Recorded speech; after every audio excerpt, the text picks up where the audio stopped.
Welcome back to my channel Manoj sir coaching Bhawanipur.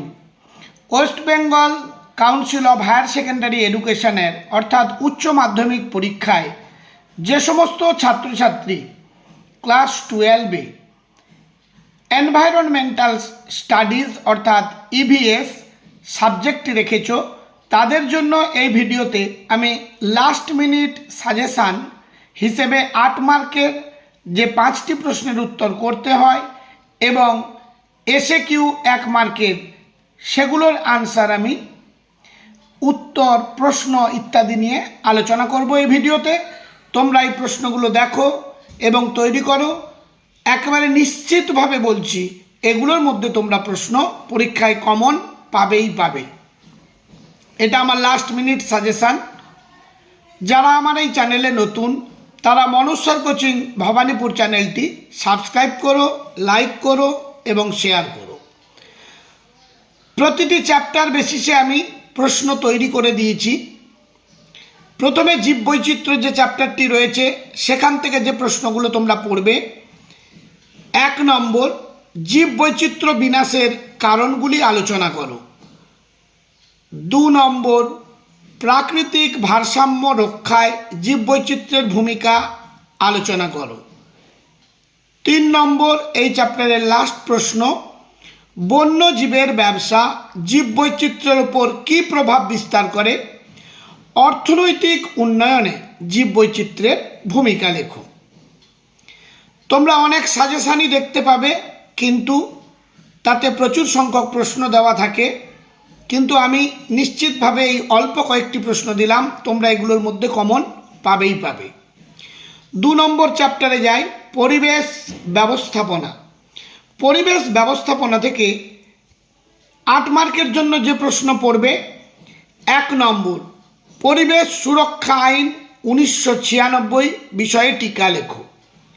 2 number Basundhara सम्मेलन विषये टीका लेखो एवं 3 नम्बर भारते परिवेश व्यवस्थापनार क्षेत्रे कयेकटी उल्लेखयोग्य पदक्षेप आलोचना करो। परवर्ती चैप्टार सुस्थायी उन्नयन। सेई चैप्टार थेके तो मात्र 2टी प्रश्न दिएछि। 1 नम्बर बर्तमान और भविष्यत जीवनयात्रार मान उन्नयने सुस्थायी उन्नयनेर आवश्यकता की आलोचना करो एवं 2 नम्बर प्रश्न हलो सुस्थायी उन्नयनेर धारणा दाओ, सुस्थायी समाज की। लास्ट चैप्टार 8 मार्केर जन्य सुस्थायी कृषि। 1 नम्बर प्रश्न सुस्थायी कृषिते सेचेर भूमिका लेखो। 2 नम्बर परिवेशेर ओपर कृषि रासायनिकेर प्रभाव लेखो। 3 नम्बर फसल उत्पादने माटिर भूमिका लेखो एवं लास्ट प्रश्न 4 नम्बर सुस्थायी कृषिते जैव सार और रासायनिक सारेर भूमिका लेखो। এই অল্প কয়েকটি প্রশ্ন পড়লেই তোমরা 8 মার্কের যে 5টি প্রশ্ন পরীক্ষায় অবশ্যই তোমরা পাবে। শুধু 5টি নয় একাধিক প্রশ্ন তোমরা পরীক্ষায় পেতে পারো। এসএকিউ তোমাদের 1 মার্কের 16টি করতে হয়। কয়েকটা দিলাম আমি প্রশ্ন। 1 দাগ এজোলা কাকে বলে। 2 নম্বর জিনের অবক্ষয় বলতে কি বোঝো। 3 নম্বর মৃত্তিকার অম্লতা বলতে কি বোঝো। 4 নম্বর জীবাশ্ম জ্বালানি কাকে বলে উদাহরণ দাও। 5 নম্বর বীজ ভাণ্ডার এর উদ্দেশ্য কি। 6 নম্বর জুম চাষ কাকে বলে। 7 নম্বর 7R কি। পরবর্তী প্রশ্ন এসএকিউর জন্য 2টি সজীব আগাছা নাশকের উদাহরণ দাও। 9 নম্বর আইপিএম, সিডিএম, এনসিইপি, ডব্লিউসিইডি পুরো কথা কি। পরের প্রশ্ন সৌর মূলধন কি, ডিডিটি পুরো কথা কি। পরের প্রশ্ন একটি পুনর্ব্যবহারযোগ্য ও একটি অপুনর্ব্যবহারযোগ্য সম্পদের নাম করো। পরবর্তী প্রশ্ন এনপিকে কি, এফএসআই পুরো কথা কি, EPA পুরো কথা কি লেখো। 13 দাগ, একটি জৈব কীটনাশকের নাম করো। 14 দাগ, বায়ু দূষণ ও নিয়ন্ত্রণ আইন কত খ্রিস্টাব্দে প্রবর্তিত হয়। 15 প্রশ্ন, বন্যপ্রাণী সুরক্ষা আইন কত খ্রিস্টাব্দে প্রবর্তিত হয়। 16 নম্বর, শিল্প সংশোধনী আইন কবে প্রবর্তিত হয়।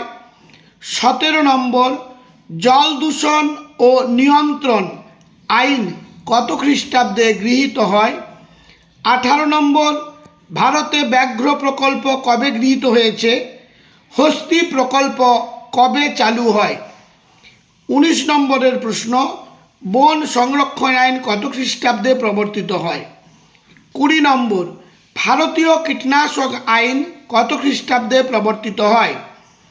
21 নম্বর, ভারতে মোট পাখির সংখ্যা কত। 22 নম্বর, পাট, অশ্বত্থ, আম গাছের বিজ্ঞানসম্মত নাম কি। 23 নম্বর, আর্থ সামিট কবে অনুষ্ঠিত হয়। 24 নম্বর, বায়োডাইভার্সিটি শব্দটি কে প্রথম প্রচলন করেন। বসুন্ধরা বৈঠক কোথায় অনুষ্ঠিত হয়। নিম, জাম, বট, কাঁঠাল, শিরীষ, চাপা গাছের বিজ্ঞানসম্মত নাম লেখো। 27 দাগ, ভারতে মোট প্রাণী প্রজাতির সংখ্যা কত। 28 দাগ, নিমাটোড কাকে বলে। বিপন্ন প্রজাতি বলতে কি বোঝো। 29 নম্বর, মিশ্র চাষ কাকে বলে। রাইজোবিয়াম কি।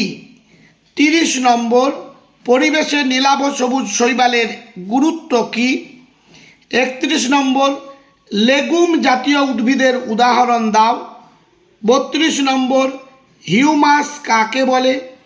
কৃষিবন কাকে বলে। 33 নম্বর, জিনগত জীববৈচিত্র্য কাকে বলে। 34 নম্বর, ইন সিটু ও এক্স সিটু সংরক্ষণ কি, প্রতি প্রকারের উদাহরণ দাও। 35 নম্বর, ভার্মি কম্পোস্ট কি। সবুজ সার কি, হার্বিসাইড কি। 36 নম্বর, JFM IUCN NAEB পূর্ণ রূপ লেখো। 37 নম্বর, সৌর মূলধন ও জিন সমাহার কাকে বলে। 38 নম্বর, দিহাং দেবাং জৈবমণ্ডল সংরক্ষিত এলাকা ভারতের কোন প্রদেশে অবস্থিত। 39 নম্বর, উচ্চ রক্তচাপ কমাতে কোন গাছের ওষুধ ব্যবহৃত হয়। 40 নম্বর, একটি ম্যানগ্রোভ উদ্ভিদের নাম করো। এই প্রশ্নগুলো তোমরা ভালোভাবে তৈরি করো, এগুলোর মধ্যে তোমরা 100% কমন আসবে, এইটুকু আমি বলতে পারি। খুব কম সংখ্যক প্রশ্নই দেওয়া হয়েছে। সব শেষে বলি, যদি তোমাদের কাছে আমার দেওয়া এই ভিডিও প্রয়োজনীয় মনে হয় তাহলে মনোজ স্যার কোচিং ভবানীপুর চ্যানেলটি সাবস্ক্রাইব করো, লাইক করো আর বন্ধুদের কাছে শেয়ার করে দিও। আজ তাহলে এই পর্যন্ত।